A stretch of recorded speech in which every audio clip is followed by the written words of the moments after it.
Hello दोस्त, आज हम बात करेंगे ग्रेविएंटस प्लेन के बारे में कि ग्रेविएंटस प्लेन को कब और कैसे लेना है। सूखी खांसी में लेना है कि गीली खांसी में कि सर्दी जुकाम में।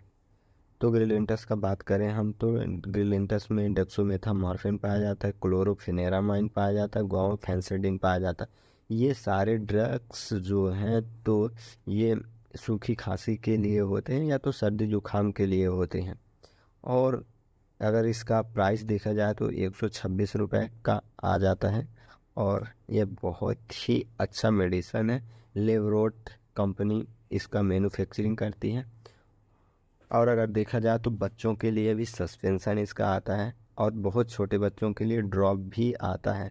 तो ग्रिलिंटस प्लेन सूखी खांसी के लिए द बेस्ट से बेस्ट सूखी खांसी के लिए मेडिसन है।